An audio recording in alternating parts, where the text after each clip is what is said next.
আমরা যখন social media use করি অথবা ভিডিও শেয়ারিং প্ল্যাটফর্মগুলোতে ঘোরাফেরা করি তখন আমাদের সামনে শত শত কন্টেন্ট আসে, কিন্তু সেখান থেকে কয়টা কন্টেন্ট আসলে আমরা ক্লিক করে প্লে করি চিন্তা করলে দেখবেন সংখ্যাটা খুবই কম। আর যে কয়টা কন্টেন্ট আমরা প্লে করি তার মধ্যেও অধিকাংশ কন্টেন্ট আমরা অল্প কিছুক্ষণ দেখার পর স্কিপ করি। খুব কম সংখ্যক কন্টেন্ট আমরা দীর্ঘ সময় পর্যন্ত দেখি। কখনো কি চিন্তা করেছেন কেন আসলে আমরা এরকমটা করি?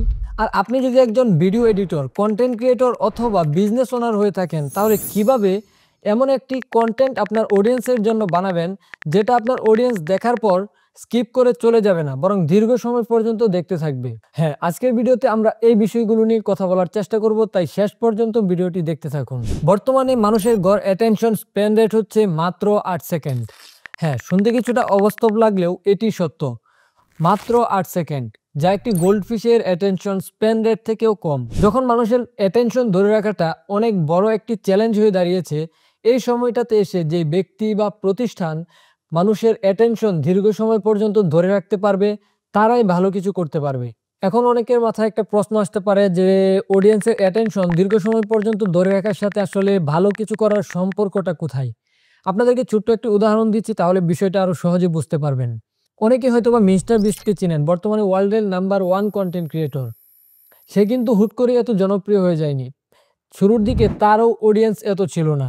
কিন্তু সে যখন তার কন্টেন্ট কোয়ালিটি ইমপ্রুভ করলো, সে যখন তার এডিটিং স্টাইলটা চেঞ্জ করে ভালো একটা এডিটিং এর মাধ্যমে ভিডিওটাকে আরো এঙ্গেজিং করা শুরু করলো, সে যখন তার স্টোরি টেলিং ইমপ্রুভ করলো, তখন থেকেই কিন্তু অডিয়েন্স তার ভিডিও দেখা শুরু করেছে এবং আস্তে আস্তে মিস্টার বিস্ট আজকে এই পর্যায়ে চলে এসেছে।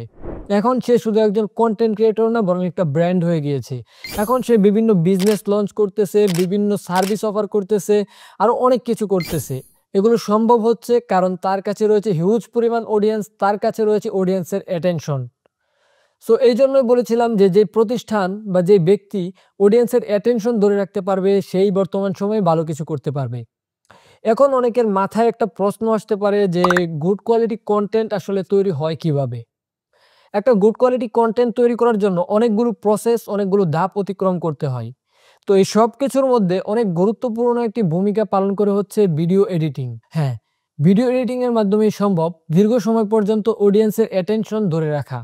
আমি আপনাদেরকে মিস্টার বিস্টের উদাহরণ দিয়েছিলাম। আপনারা যদি তার চ্যানেলটা ভিজিট করেন তাহলে দেখতে পারবেন যে মিস্টার বিস্ট এবং আরো অন্যান্য যে বড় বড় কন্টেন্ট ক্রিয়েটর রয়েছে তাদের কন্টেন্টগুলো 15-20 মিনিটের মতো লং হয়, কিন্তু অডিয়েন্স এরপরেও তাদের কন্টেন্ট দেখতেছে।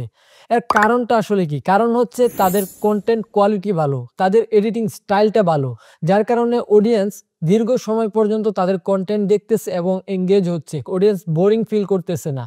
সত্যি বলতে আপনার কন্টেন্ট যদি ভালো হয় তাহলে অডিয়েন্স 8 সেকেন্ড না, 8 মিনিট না, এর থেকেও বেশি সময় দেখতে বাধ্য। শর্ত হচ্ছে আপনার কন্টেন্ট কোয়ালিটি, স্টোরি টেলিং এগুলো সব ভালো হতে হবে। এখন একটা প্রশ্ন আসে যে ভিডিও এডিটিংটা আসলে কি? বা ভিডিও এডিটিং বলতে আমরা কি বুঝি? ভিডিও এডিটিং কি বিষয়টা কি এরকম যে একটা ক্লিপ নিলাম, সেটার সামনে পিছনে কাটছাঁট করে এক্সপোর্ট করে ফেললাম, ভালো একটা কন্টেন্ট তৈরি হয়ে গেল? বিষয়টা একদমই এরকম না। ভিডিও এডিটিং হচ্ছে একটা আর্ট। ভিডিও এডিটিং এর ভালো একটা দক্ষতা যদি আপনার থাকে, আপনার মধ্যে যদি ক্রিয়েটিভ চিন্তা ভাবনা করার মতো ক্ষমতা থাকে, তাহলে সাধারণ একটি ফুটেজকে আপনি আপনার এডিটিং স্কিলের মাধ্যমে অসাধারণ একটি গল্পে রূপান্তর করতে পারবেন। এমন একটি কন্টেন্ট আপনি তৈরি করতে পারবেন যেটি আপনার অডিয়েন্স দীর্ঘ সময় পর্যন্ত দেখবে। কন্টেন্ট সামনে যাওয়ার পর অডিয়েন্স স্কিপ করে চলে যাবে না। একটা ছোট্ট উদাহরণ দিচ্ছি, তাহলে বুঝতে পারবেন যে নরমাল এডিটিং আর হচ্ছে একটা ভালো এডিটিং এর মধ্যে পার্থক্যটা আসলে কোথায়।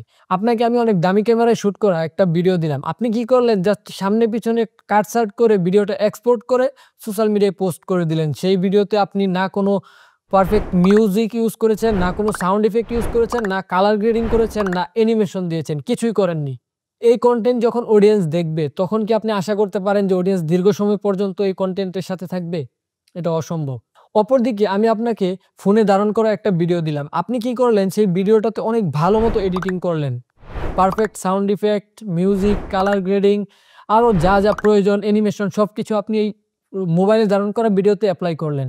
করার পর যে কন্টেন্টটা রেডি হবে সেটা কিন্তু এঙ্গেজিং একটা কন্টেন্ট হবে, সেটা কিন্তু অনেক ভালো কোয়ালিটির একটা কন্টেন্ট হবে। আপনি যদি অনেক দামি ক্যামেরায় শুট করা ভিডিওতে ভালো এডিটিং না করেন, অপরদিকে যদি ফোনে রেকর্ড করা ভিডিওতে ভালো এডিটিং করেন, তাহলে অবশ্যই অডিয়েন্সের কাছে ফোনে ধারণ করা ভিডিও যেটা ভালো মতো এডিটিং করা হয়েছে সেটাই ভালো মনে হবে। তাই যারা এখনো মনে করেন যে ভিডিও এডিটিং মানে হলো ক্লিপের সামনে পিছনে কাটছাঁট করে জোড়া লাগানো, সত্যি বলতে আপনারা একটা ভুল ধারণা নিয়ে এখনো বাস করছেন। বর্তমানে অডিয়েন্স চেঞ্জ হয়েছে, তাদের রুচি চেঞ্জ হয়েছে। যে এখন অডিয়েন্স যেটা কানে শুনতেছে সেটা ডিসপ্লেতে সে হচ্ছে ভিজুয়ালি দেখতে ভালোবাসে।